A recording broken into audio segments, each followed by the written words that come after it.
सांगितला शेवटचा अंतिम उपाय, नामस्मरणात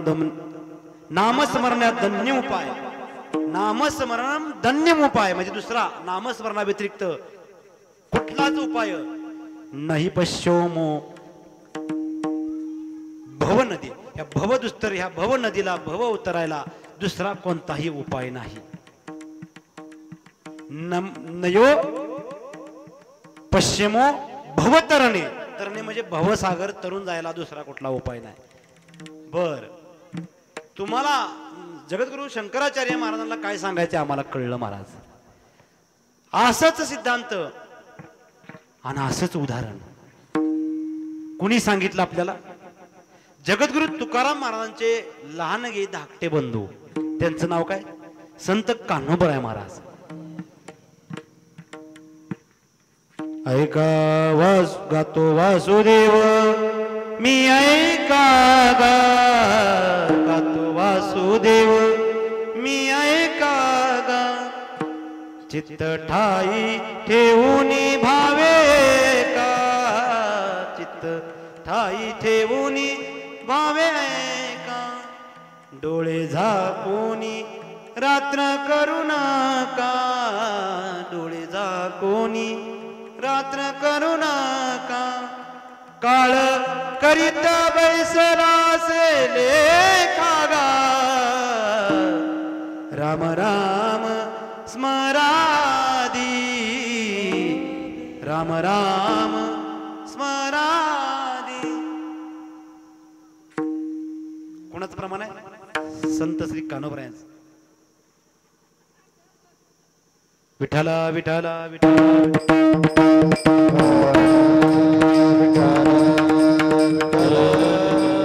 राम राम स्मरादी, लावो करा गाठ घाला मूळ बंदी, साठा वावग्या उपाधी, लक्ष लावून रहा गोविंदिका, राम राम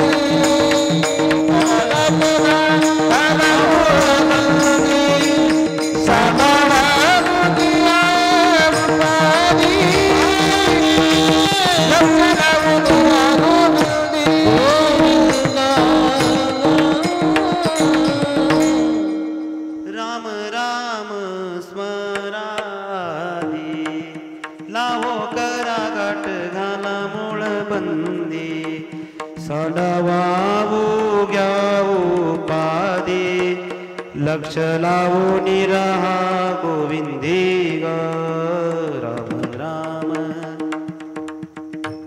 किती किती उपाय मागायचे संतांनी सांगितलं.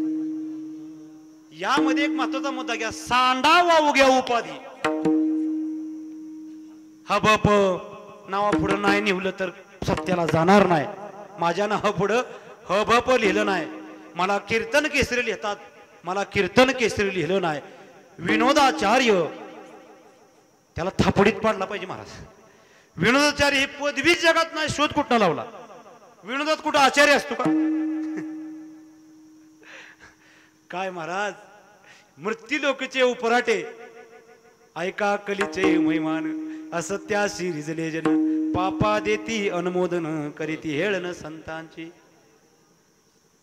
म्हणून महाराज आपल्याला संतांनी जाग व्हायला सांगितलं, सावध व्हायला सांगितलं. आणि उपाधीच्या माग जे आपण लागलो बघा किती गोड प्रमाण आहे. राम राम स्मरादी चालू करा. माग लय पाप केले आम्ही, लय पापी आहे ही बघू नका, मागे केले पाहू नका, पुढे जामीन आहे तुका. म्हणून राम राम स्मरादी, लाहो करा गाठ घाला मुळबंदी. लाहो करा म्हणजे आता घाई करा. आता काय करा? ए घाई करा, कारण आपण लय वेळ घालवला, लय आयुष्य घालवले वायाला. आयुष्य नाही घालवलं, अनंत जन्म वाया घालवले ते. मग काय करा? सांडा वाहू घ्या उपाधी, वाहू घ्या उपाधी सगळे सांडा. कुठं लक्ष केंद्रित करा? लक्ष लावून रहा गोविंदिका, भज गोविंदम भज गोविंदम. तर लक्ष लावून रहा गोविंदिका.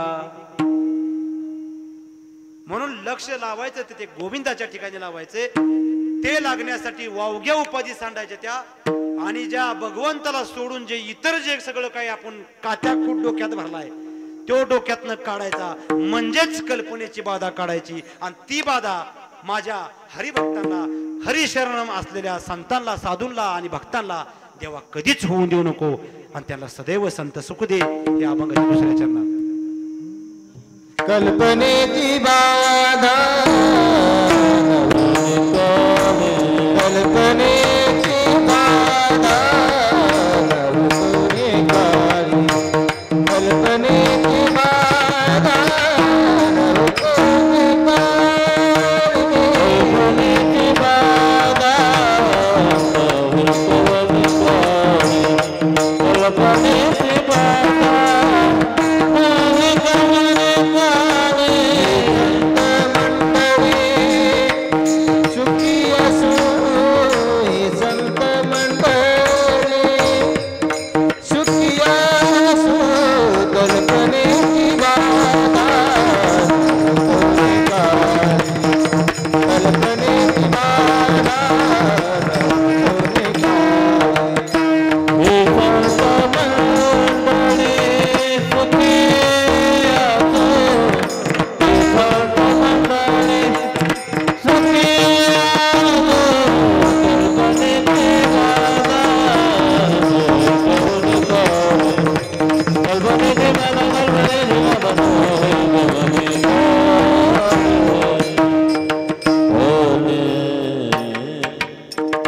कल्पनेची बाधा न हो कोणे काळी. एका नाही, जेवढी अकल्प आयुष्यामध्ये भगवंताच्या भक्तांच्या संगतीमध्ये, हरिदासामध्ये, हरिकुळामध्ये, हरिभक्तांच्या कुळामध्ये जन्म घ्यायला लागत, त्या कुठल्याच काळी कल्पनेची बाधा न हो कोणे काळी. आणि ही संत मंडळी सुखी असो. काय काय मागणं केले? हरिभक्तांच्या घरी, हरिदासांच्या घरी, पवित्र कुळामध्ये जन्म दे, ते बी अकल्प आयुष्य देऊन दे, ते बी माझ्या सगळ्या हरीच्या दासांना दे, सगळ्या, मागं कोणी वगळू नकोच. ते बी त्यांना कल्पनेची बाधा होऊन देऊ नको. त्यांना संत मंडळी हरिभक्तांना तो देवा सुखी ठेव. किती मागणं मागितले बघा. आता सगळ्यात महत्वाचं मागणं पुढे सांगितलंय बघा. किती संत जागे करतात, किती किती जागे करतात आपल्याला महाराज. संत उदार उदार भरले अनंत भंडार, घातला दुकान देती आली असे दान. म्हणून महाराज सावध आपण संतांनी जे आपल्याला सावध करायचा वारंवार प्रयत्न केला, त्यासाठी वेळोवेळी आपण सावध झालं पाहिजे. संतांच्या चरणा करी मस्तक ठेंगणा विठाला विठा.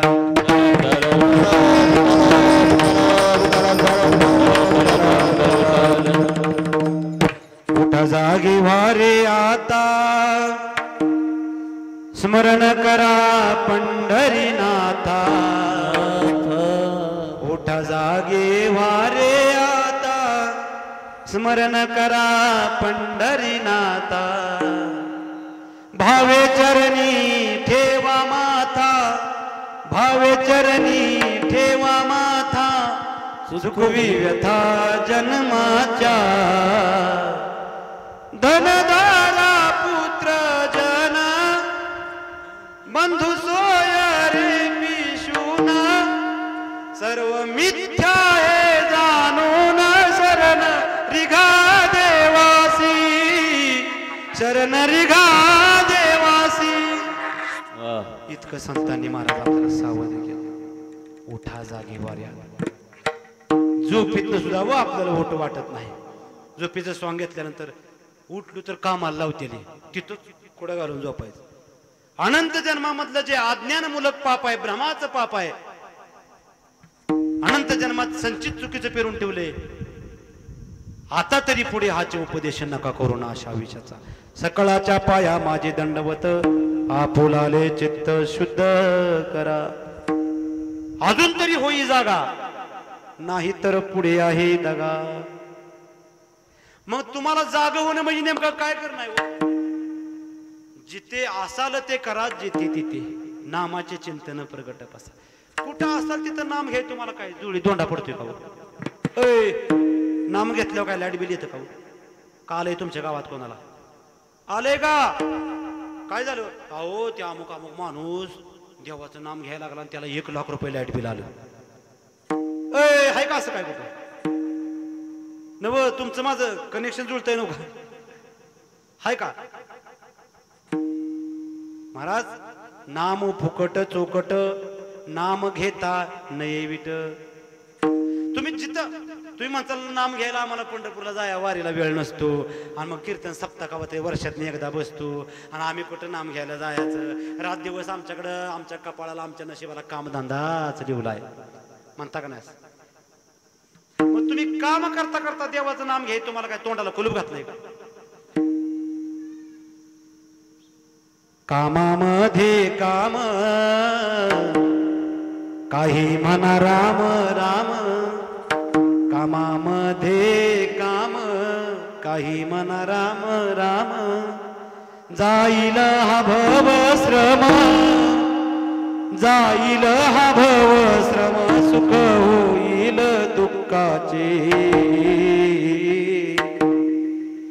कळ येईल अंतकाळी प्राण प्रयाणाची वेळी कळ येईल अंतकाळी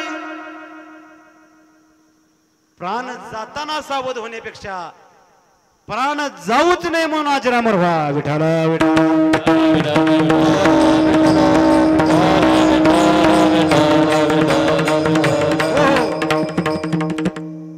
म्हणून देवाच्या शरणागतीला आपल्याला सर्वात मोठा अडथळा कशाचा असेल सांगा बरं तुम्ही आम्ही देवाला नुसतं पाया पडतो देवा माझा संसार सुखाचा होऊ दे घरात लग्न थटले लग्न होऊ दे मुलबाळ व्हायना मुलं होऊ दे महाराज देवाच्या खऱ्या भक्तीमध्ये आपलं नातं नाळ घट्ट जोडण्यासाठी अडथळा कशाचा असेल सगळ्यात मोठा अहंकार नावाचा वैरी आपला अडवायतो या अहंकार आपल्याला वाटतं मला नाही अहंकार तुझ्या कुठेतरी काळजामध्ये अहंकार दडून बसलाय पण ते तुला दिसून येत नाही विठाला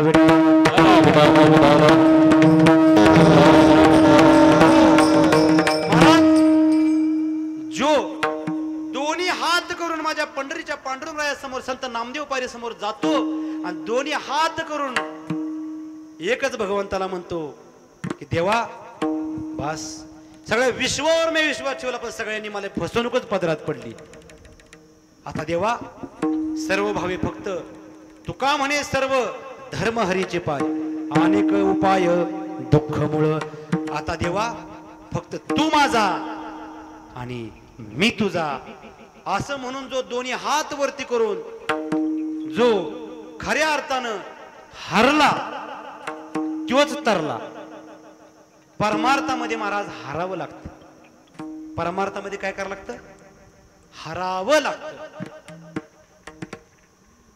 जो हरला तो तरला आणि जो फुगला तो फुटला जो फुगला तो फुटला जो हरला तो तरला आणि देवाजवळ जो खऱ्या अर्थानं हरला ना तो कधीच नाही मरला जो देवाजवळ हरला ना तो कधीच नाही मरला तुम्ही म्हणताला असं कसं जन्माला आलाय तो प्रत्येक जण मरायलाच आलाय मरणारच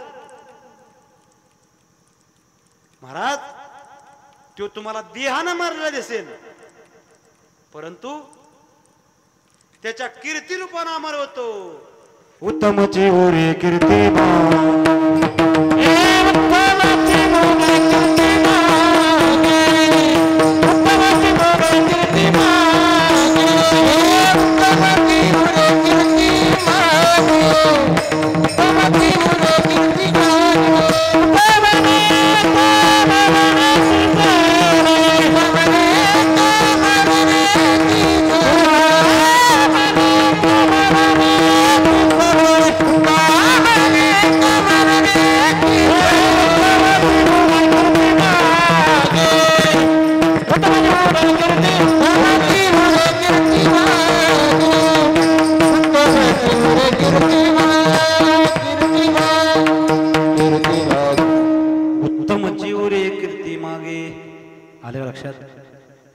मरण जरी त्याचं मरून गेलं तर मरण माझे मरून गेले मज केले किंवा मजला केले अमर भगवंताच्या नामानं जीव अमर अजरामर होतो कारण भगवंताचं नावच कसं आहे अमृतापेक्षा गोड आहे त्यामुळं अमृत म्हणजे जिवंतपणा आणि त्यामुळे भक्ताला जिवंतपणा प्राप्त होतो कीर्तिरूपी जिवंतपणा प्राप्त होतो कारण गेले दिगंबर विश्वर विभूती, राहिल्या त्या कीर्ती जगा माझी. म्हणून महाराज ज्याला खरा परमार्थ करायचा आहे त्यानं अहंकार नावाचा वैरी पहिला दूर केला पाहिजे. अहंकार नावाचा जो वैरी जोपर्यंत माळकरी किती बेमटापर्यंत हीच माळा घाला, पण जोपर्यंत तुम्ही अहंकाराचा वैरी जोपर्यंत समूळ तुम्ही दूर करत नाही तोपर्यंत परमार्थातला प सुद्धा होत नाही. विठ्ठला विठ्ठला.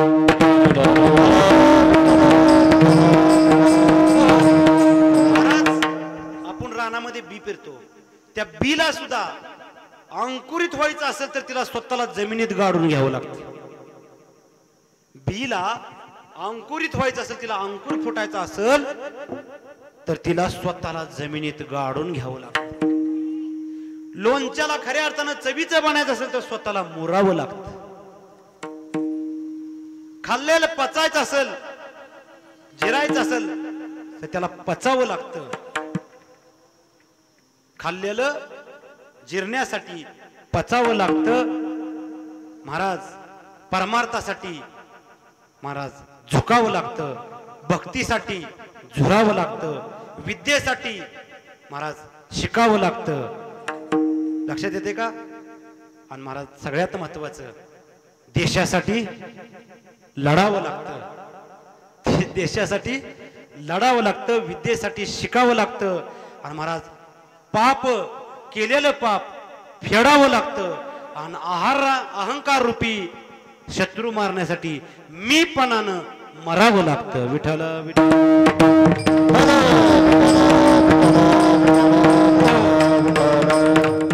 एक महात्मा आहे, संत महात्मा. मुंबई त्यांचं गाव. कुठलं गाव? मुंबई. महाराज त्यांना आई वडिलांना ते किती झाले? एकटेच. ते बी खूप दिवसानं झाले. बोलू नका आसपास, बोलू नका, बोलू नका. इकडे लक्ष घ्या. बरं त्यांचं आधी होऊ द्या, मग आपलं करूया. झालं का तुमचं? झाल्यानंतर सांगा मला. विठ्ठला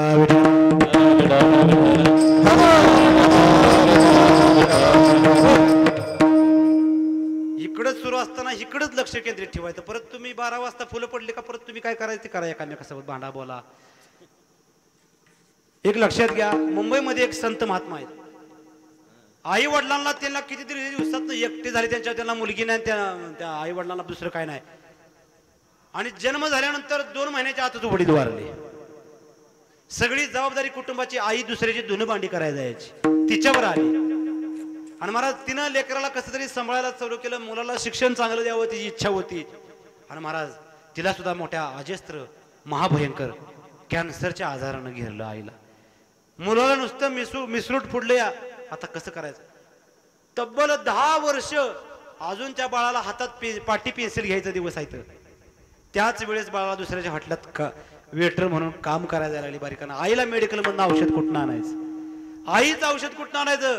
बाप तर वारलाय. मी जर नाही दुसऱ्याच्या हॉटेलात कामाला गेलो तर माझी आई आहे, बापानंतर उरली ती बी आई मरून जाईल.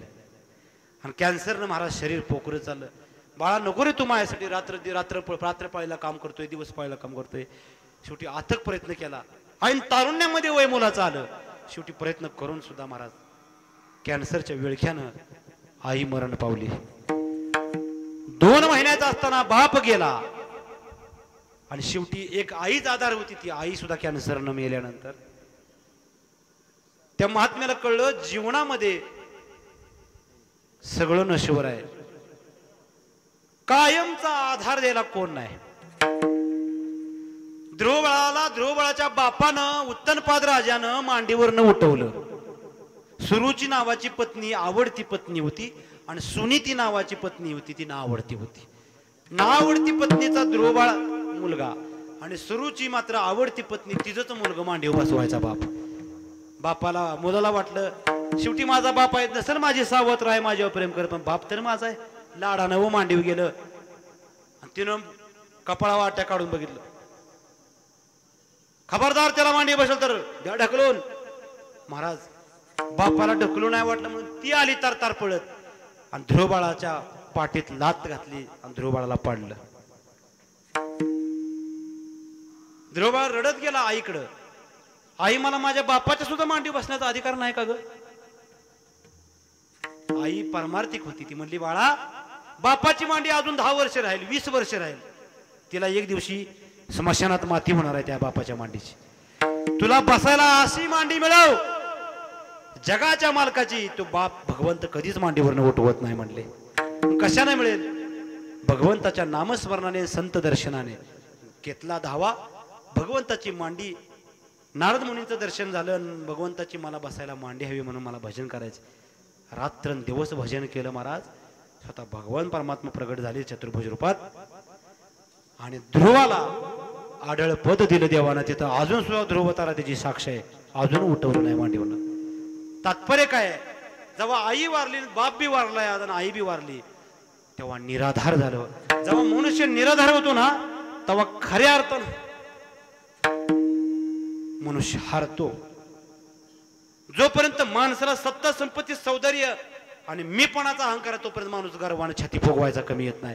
तोपर्यंत त्याला देवाचं कधीच नाळ जुळत नाही. त्याच्या डोळ्यातनं कधीच प्रेमाश्रू येणार नाहीत. त्याच्या अंतकरणात कधीच गहिवर दाटून येणार नाही. आणि त्याचं अंतकरण कधीच गदगदित होणार नाही.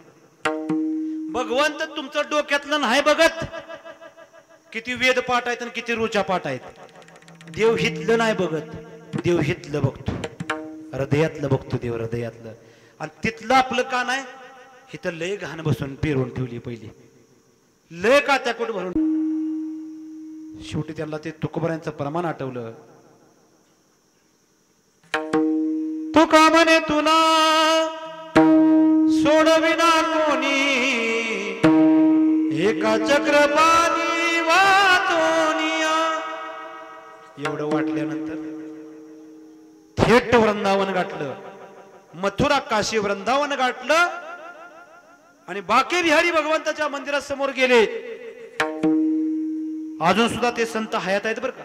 तुम्ही जर त्यांना भेटायचं म्हटलं तर तुम्हाला इथनं वृंदावनला जावं लागलं. वृंदावन शेजारी राधामय्याचं गाव आहे बरसाना. या बरसाना या गावामध्ये अजून सुद्धा ते संत आहेत. त्या संतांचं नाव आहे संत किशोरीदास बाबा म्हणून. फक्त अंगावरती एवढं पोतडं गुंडळतात. गेले वृंदावन मध्ये बाके बिहारी भगवंताच्या मंदिरासमोर. जसे आपल्या पंढरपूरच्या पांडुरंगाचे संत नामदेव पाहिले ना, तिथं एकाच घरातील 15 संतांनी संजीवन समाधी घेतली एका दिवशी. एका दिवशी असं त्या वृंदावन मधल्या बाके बिहारी भगवंताच्या मंदिरासमोर आले. आणि संत किशोरदास बाबा महाराजांनी त्या बाके बिहारी भगवंताला डोळे भरून पाहिलं. आणि हे दोन्ही हात वरती केले. आणि महाराज, भगवंता मी उगाच म्हणत होतो मला कोण नाही, तुझ्यासारखा वैकुंठ नायक विश्वाचा मालक माझा आहे.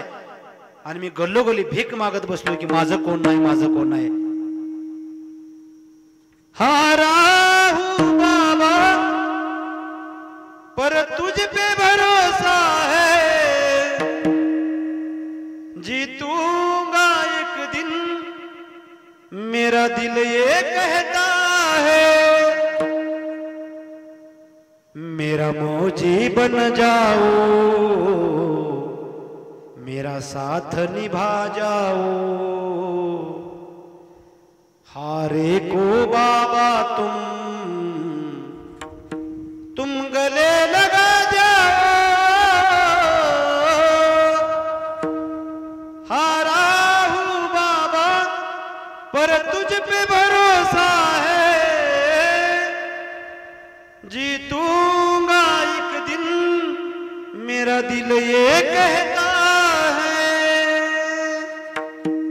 असं हारावं लागतं. त्याच वेळेस अहंकार गळून पडतो. आणि असला अहंकार माझ्या भगवंताच्या भक्तीत आडवा येतो. म्हणून अहंकाराचा नावाचा वैरी नव्हे, त्या अहंकार नावाच्या वैऱ्याचा वारा सुद्धा मला भक्ताला लागू देऊ नको. या अभंगाच्या 3ऱ्या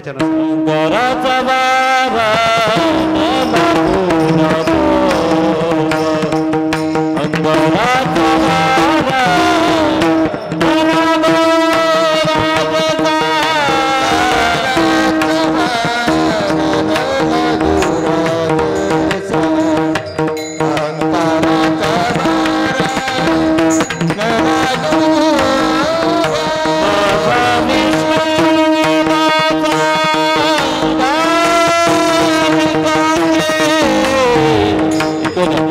माझ्या विष्णुदासा भाविकाचे कल्पनेची बाधा कल्पनेची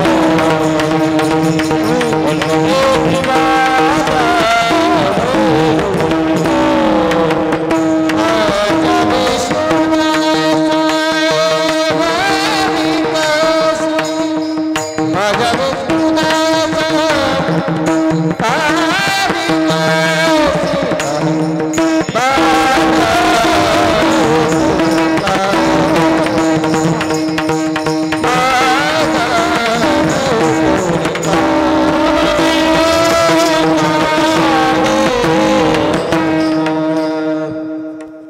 वा वा या अहंकार रूपी वैर्याचा महाराज अहंकार नावाचा वैरी आपण खत पाणी घालून पोचलेला आहे.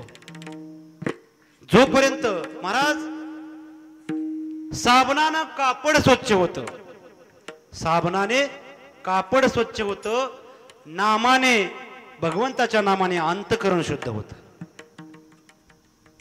कळतंय का? कशाने कशाची शुद्धी होती? औषधानं रोगाचे जे जंतू आहेत त्या जंतूचा साफसफाई होऊन रक्त शुद्ध होतं. रोगाने औषधाने रक्त शुद्ध होतं, साबणाने शरीर किंवा कापड स्वच्छ होतं आणि भगवंताच्या नामानं हे चित्त शुद्ध होतं. म्हणून आपुलाले चित्त शुद्ध करा. संत म्हणतात आपलं पहिलं चित्त शुद्ध केलं पाहिजे. ते चित्त शुद्ध कशाने होईल? देवाच्या नामानं होईल. आणि महाराज हा जो नरदेह आपल्याला मिळाला आहे त्याचं सोनं करता आलं पाहिजे.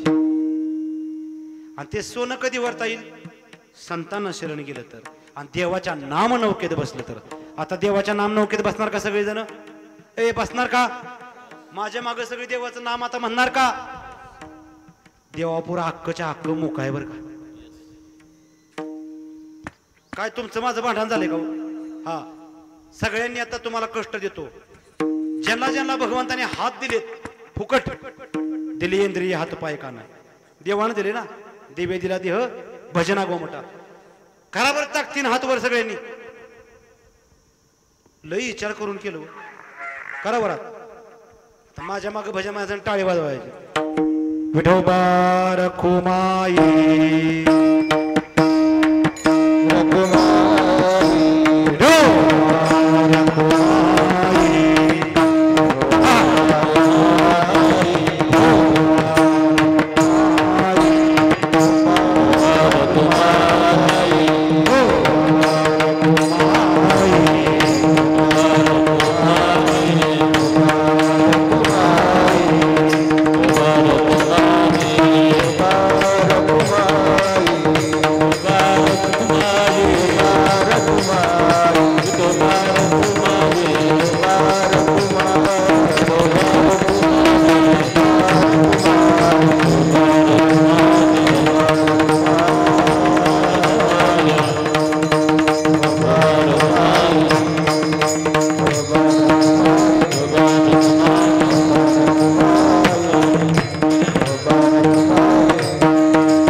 बाधा न हो कोणी काळी.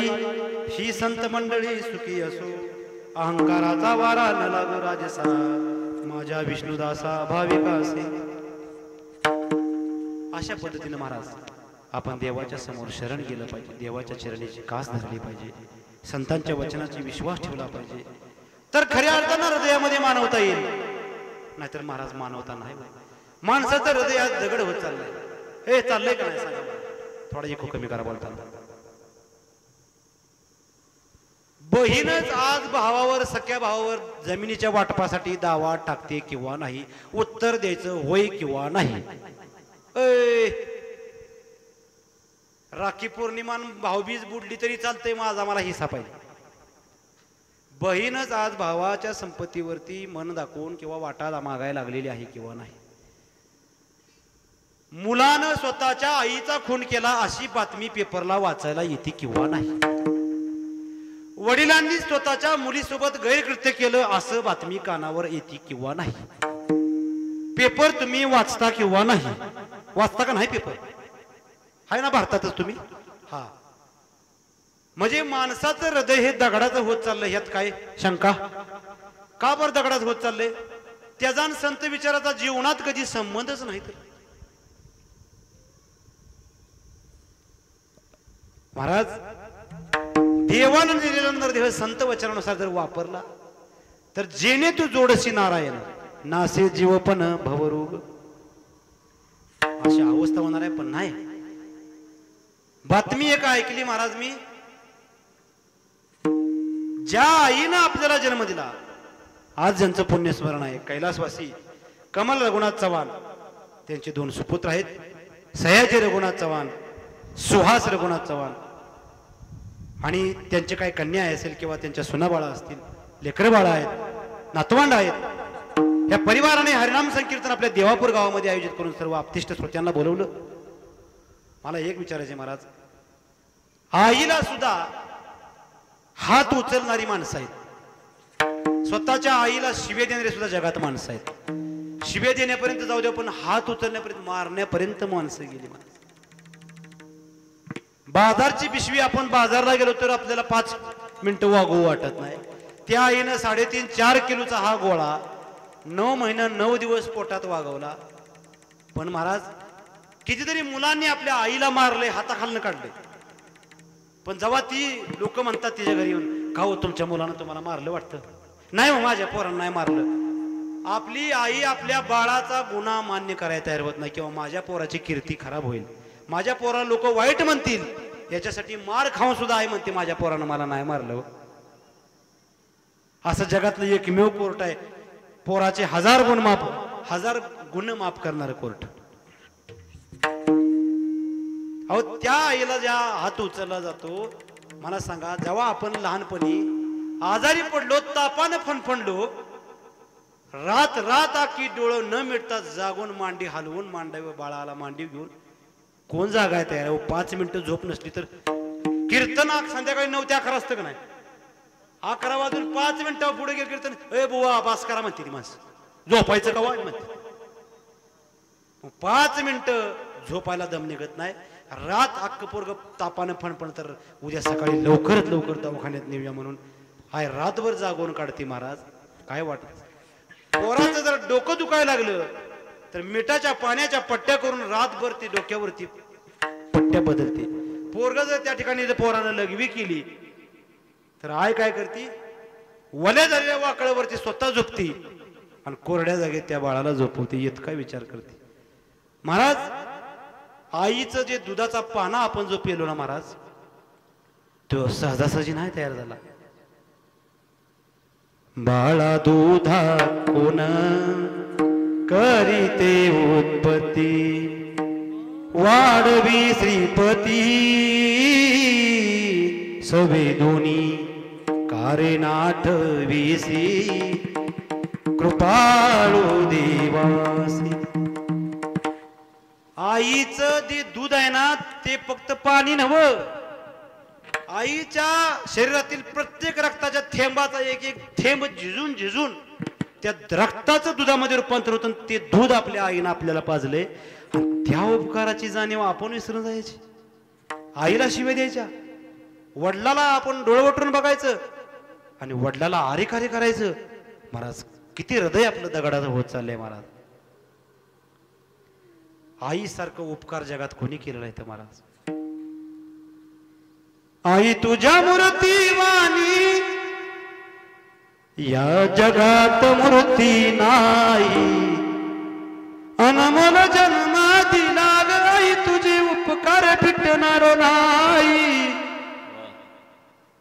लहानपणी आई मी ग होतो जेव्हा ताना, गोड गोड अमृताचा पाजिला तुपाना. तुझ्या या उपकाराची मला जाणीव झाली नाही, अनमोल जन्म दिला ग आई, तुझे उपकार फिटणारे नाही. अशा पद्धतीनं आई आहे महाराज. आणि अशा आई बापाला आजकाल ज्यादा शिकलेल्या बावळट लोकांनी वाक्य नीट कळलं नसलं तर मराठीत डबल बोलतो. ज्यादा शिकलेल्या स्वतःला बॅरिस्टर कलेक्टर समजणाऱ्या औलादींनी आई बापाला वृद्धाश्रमाची वाट दाखवलेली आहे. मॅडम म्हणतात तुमचे आईबाप कुठे बी थुकतात कुठे बी खोकतात, माझी पै पाहुणे आल्यानंतर आमची इमेज खराब होते.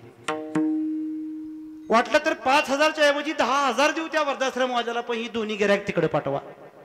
मग साहेब लगेच म्हणतात होय होय. कान ठळफोडल्यावर कशाला म्हणते पण होय होय, हा झालास तू बैल बैल म्हणते ना. आणि वृद्धाश्रमातला होतात महाराज. का ह्यांना भीक लागली म्हणून. आणि मग महाराज असेच आईबाप एका माणसानं वृद्धाश्रमात काढले.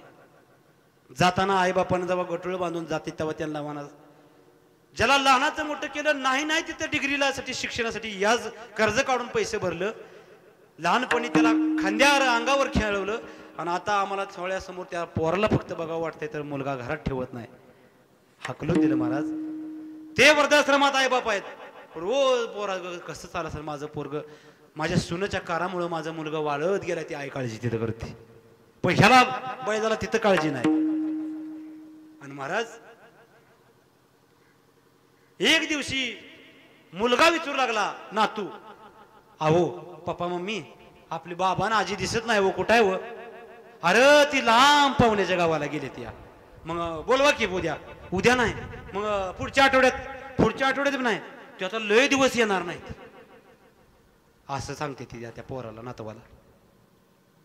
शेवटी महाराज योगा एक बी देवाने असा आणला, त्या नातवाची निघाली सहल, आणि सरांनी मुख्याध्यापकाने सहल काढली त्या वृद्धाश्रमाची भेट घ्यायला. आणि त्याच वृद्धाश्रमात 1 वर्ष झालं. नातवानं आजीला बघितलं नाही, नातवानं आजोबाला बघितलं नाही, आणि आजानं आजीनं नातवाला बघितलं नाही. आम्हाला त्याच वृद्धाश्रमात सहल गेली. त्या ट्रॅव्हल्स मधनं जशी मुलं उतरली आणि जसं तो नातू उतरला, नात्यानं स्वतःचा आजोबा स्वतःच्या आजीला पाहिलं. नातवानं अंगामध्ये असलेली तिच्या जवळची ती बॅग फेकून दिली सॅक, आणि नातू धाड धाड धाड धाड पळत गेला आणि कडकडून जाऊन आजोबाच्या गळ्याला बिठी. जीव कसा मोठा झाला आजोबाचा. बास प्रत्यक्ष अमृत पिऊन जे सुख मिळणार नाही ते माझ्या नातवानं माझ्या चिमुकल्या हातानं माझ्या गळ्याला मिठी मारली. आजोबा खुश झाले, आजी खुश झाली. आणि आजीनं काय प्रश्न विचारला सर बाळाला, तुम्ही का बरं येत नाही बाळ म्हणते घरी. तेव्हा आजी काय म्हणली, बाळा जाऊ दे, आम्ही इकडं पाहुणं म्हणून आलोय इथं, पण तुझं पप्पा कसा आहे तर. काय प्रश्न विचारला महाराज, तुझे पप्पा म्हणजे तिचा मुलगा कसा आहे. महाराज ज्या मुलाने 1 वर्ष झालं वृद्धाश्रमात हाकलून दिले तरी पण आईचं काळीच काय म्हणते, माझा मुलगा बरा आहे ना, माझं बाळ बरं आहे ना. नाही तुम्ही माझ्यासोबत आता चलाच, मला काही म्हणू दे माझ्या घरच्यांनी, तुम्ही चलाच. नाही रे बाळा तुझ्या पाया पडतो, पण नको आम्हाला घरी नेऊ, तुझी आई खवळेल. का माझी आई का खवळेल, तुझ्या आईला नाही आवडत आम्ही घरात असलेलं. मग माझ्या पप्पाला तरी, तुझ्या पप्पाला आवडतं पण तुझ्या आईच्या समोर तुझ्या पप्पाचं काय नाही रे चालत, ते काय नाही.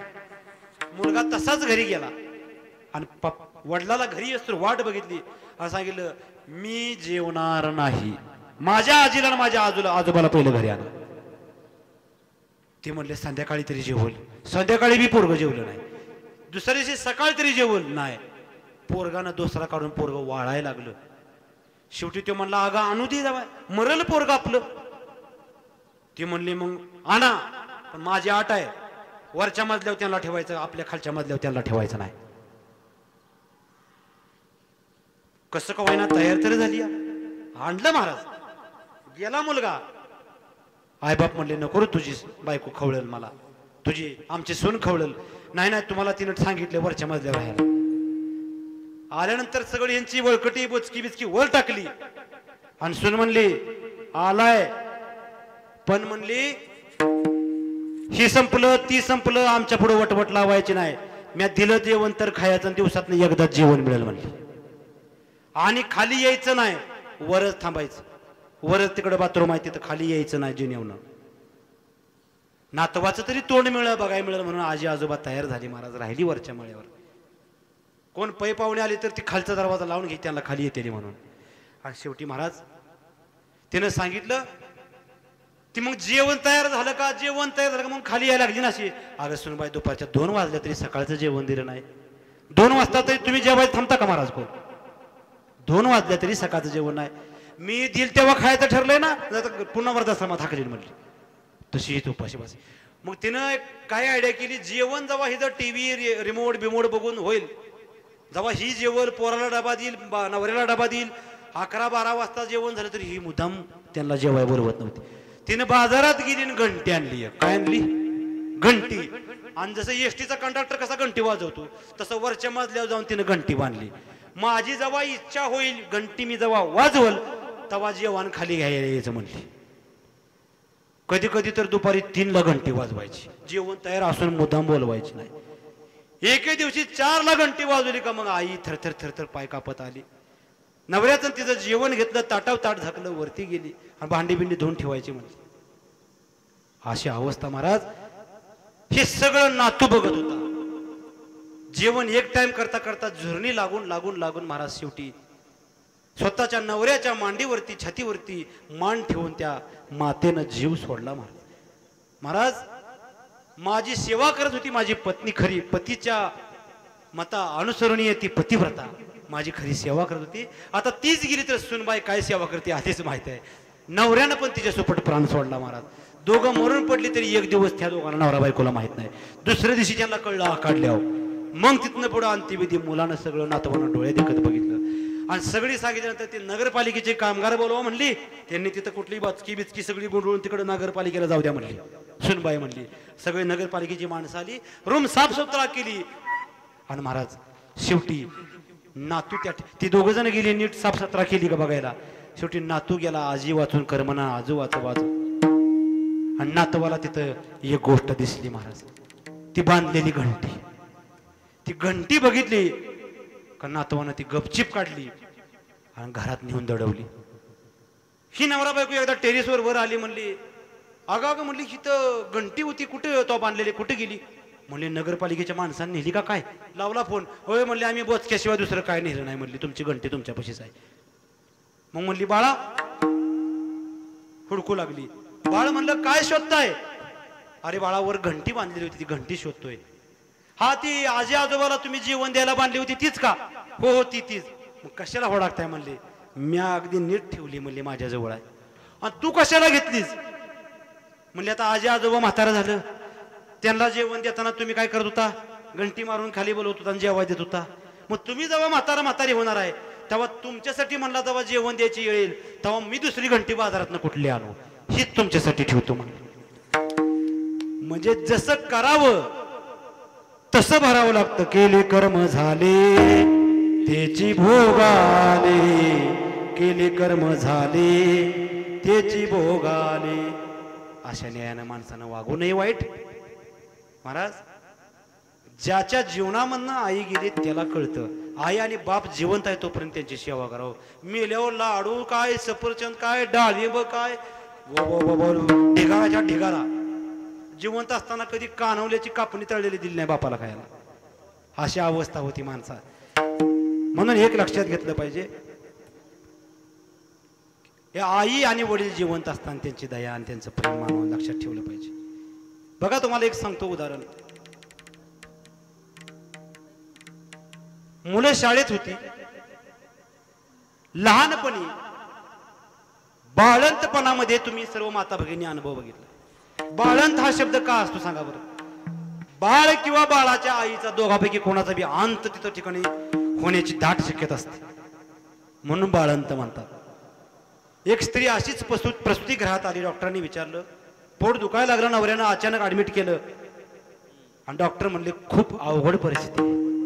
मुलीच्या बी आई वडिलाला बोलवून घ्या. सासू-सासरे आले. नवरा घामानं डबडबला काय होईल काय होईल. डॉक्टरनं सांगितलं मूल आडवं झालंय पोटामध्ये आणि या ठिकाणी तिच्या शरीरात पाणी कमी झाले तिच्या शरीरात रक्त कमी आहे तिला पेशी कमी पडल्यात तुम्ही पेशी आणा जाऊन. पेशी आणल्या. परत डॉक्टर म्हणले त्याच्या शरीरात प्लाझ्मा कमी आहे. परत प्लाझ्मा जाऊन आणला नवऱ्यानं आणि डॉक्टरने सांगितलं की आता अशी कंडिशन आहे एक तर बाळ जगेल किंवा बाळाची आई जगेल. मग त्यावेळेस नवऱ्याला विचारलं काय करू. नवरा म्हणला माझी बायको जगवा, माझी बायको जगली पाहिजे. हीच प्रश्न तिथं मुलीचे आई वडील आलते, त्यांना विचारला काय करू, बाळ जगेल किंवा बाळाची आई जगेल.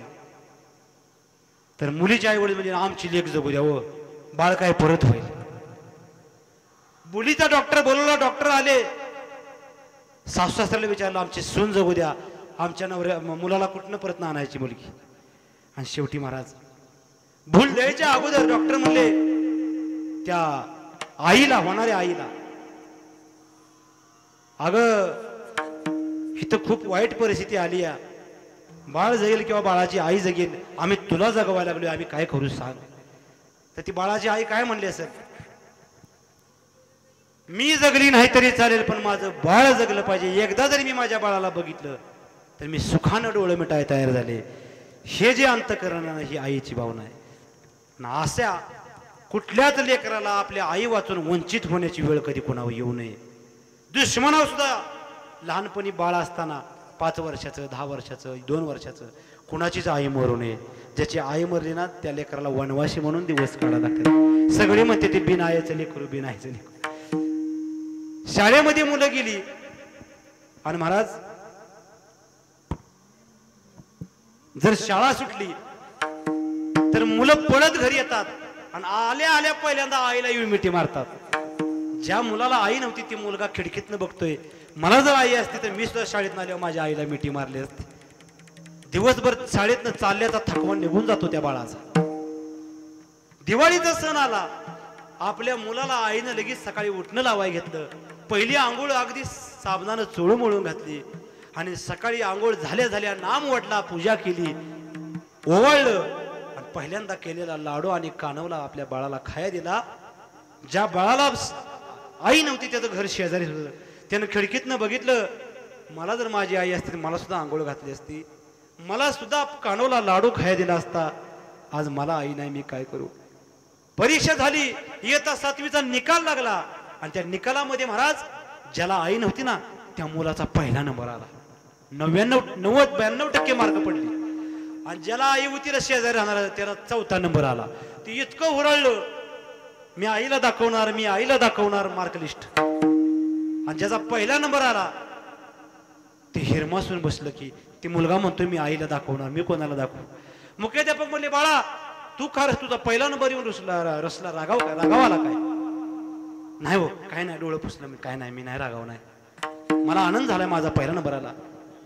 दोघं बी घरी पळत निघाले. घरी जाणार अजून 100 फूट अंतर घराचं लांब आहे. तो जे आई आहे ना 4था नंबर आलेलं मार्क लिस्ट हातात घेऊनच पळत आहे इकडं. आई मी पास झालो, आई मी पास झालो. नुसता पास नाही झालो, माझा 4था नंबर आला. आता याचा पहिला नंबर आलाय. आई म्हणली अरे तुझा 4था आला, मग पहिला कोणाचा आला. अगं ते आपल्या शेजारी पोरगा नाही का ते बिना आईचं, त्याला नाही बघ आई बघ त्या पोराचा. बिना आईचं पोरग म्हणल्यानंतर आई म्हणून त्या पोरानं त्या आई माझा पहिला नंबर 4था नंबर आला म्हणून हाक मारलेली जेव्हा कानावर ऐकू आली, टचकन डोळ्यामधनं महाराज पाणी त्याच्या येऊ लागलं आणि मार्क लिस्ट हातातलं त्या डोळ्यातील पाण्यानं थेंबानं भिजून गेलं अक्षरशः. ते बाळाच्या अंतकरणात एकच भावना झाली की मला जर आई असती तर मी आई मनानं हाक मारता आली असती. आता मला आई नसल्यामुळं दुसरं कोणी जर आई म्हणून हाक मारली तर जसं काही हृदयात आरपार भाला घुसावा अशा वेदना होतात. आई म्हणून कोणी आईस हाक मारी, ती हाक येई कानी मज होय शोककारी. आई म्हणून कोणी आईस हाक मारी, ती हाक येई कानी मज होय शोककारी. म्हणून जोपर्यंत आई बाप आहेत, खरोखर हे 2 सुपुत्र मी भाग्यवान म्हणतो की त्यांनी आपल्या आईचं पहिलं बी पुण्यस्मरण केलं, दुसरं बी पुण्यस्मरण. कैलासवासी कमल रघुनाथ चव्हाण यांच्या मातोश्रीचं मोठ्या पै पाहुण्यांच्या उपस्थित आणि भव्य दिव्य या पद्धतीनं देवाच्या चरणी त्यांना सद्गती प्राप्त व्हावी या भावनेनं केलं. म्हणून महाराज या चव्हाण परिवाराला मी धन्यवाद देतो. आणि महाराज अभंगात शेवटचा चरणाचा थोडक्यात भावार्थ सांगतो. नामदेवराय म्हणतात, हरीचे दासाच्या घरी अकल्प आयुष्य मिळावं, अशा पवित्र कुळात मिळावं, हरिभक्तांना मिळावं, कल्पनेची बाधा होऊन देऊ नको. ही संत मंडळी सुखी असू दे, त्याला अहंकाराचा वारा लागू देऊ नको. माझ्या विष्णुदासांना अहंकाराचा वारा लागू देऊ नको भगवंता. आणि नामदेवराय म्हणतात, भगवंता त्या भक्तांचं तू कल्याण कर. कुणाचं? की ज्यांच्या मुखामध्ये तुम्ही म्हणताल आम्ही बी जातो पंढरपूरला, आमचं कल्याण होणार नाही. किती वेळा पंढरपूरला जावा, होणार नाही. त्यासाठी एक केलं पाहिजे, ज्यामुखी निधान पांडुरंग, पांडुरंग ज्यामुखी निधान पांडुरंग. ज्याच्या मुखात देवाचं नाम आहे त्यांचंच देवा कल्याण करूया. बघाच्या शेवटच्या नामामध्ये नाम म्हणितया सावे कल्याण, नाम म्हणितया सावे कल्याण. नातू आहेत, त्यांचे मुलं नाहीत तर काय, नातवांड आहेत. सुहास चव्हाण आणि सयाजी चव्हाण, नानासाहेब चव्हाण. हा, मी का अगोदरच म्हटलं तुम्हाला चिठ्ठी द्या, म्हणजे कळतं आपल्याला नातेसंबंध काय असतात ते. असो, पण तुम्हाला एवढंच माहिती आहे, चव्हाण परिवारानं आपल्या मातोश्रीच्या पुण्यस्मरणार्थ, आजीच्या पुण्यस्मरणार्थ हरिनाम ठेवलं आणि तुम्हा सर्वांना हा लाभ झाला. नामा म्हणेत या असावे कल्याण, नामा म्हणेत या असावे कल्याण, ज्यामुखी निधान पांडुरंग. कल्पनेची बाधा न हो कोणी काळी, कल्पनेची बाधा न हो कोणी काळी. कीर्तन काही काय अडचणीपोटी अर्धा तास 10:30 वाजता उशिरा सुरू झालं. आणि दुसरं पुण्यस्मरण असल्यावर कधीच 5:12ला फुल टाकण्यासाठी पुढे 10-5 मिनिटं घ्यावं लागतं. तशा पद्धतीनं झाली सेवा पूर्ण. या ठिकाणी संत नामदेवरायांचा अभंग सेवेसाठी घेतला. यथामती यथावकाश काया वाचा म्हणे, माझ्याकडनं जाणत्या जाणतेपणी कोणता शब्द चुकला असेल, प्रमाण चुकला असेल तर तुम्ही मला लहान लेकरू समजून क्षमा करावी. काया वाचा म्हणे कोणता अपराध घडला असेल मला सर्व संतांनी क्षमा करावी. माझ्या सद्गुरू संत ब्रह्मचैतन्य गोंदवलेकर महाराजांच्या चरणी सेवा समर्पित करतो. करविले तैसी केली कटकट, वाकडी का नीट देव जाणे, किंबहुना तुमचे केले धर्म कीर्तन हे सिद्धी नेले, येथ माझे जे उरले ते पायिकपण. म्हणून महाराज या ठिकाणी माझ्यासोबत घरातील सर्व नातेवाईकांनी इथं आरतीच ताट घेऊन या. फुलं सर्वांना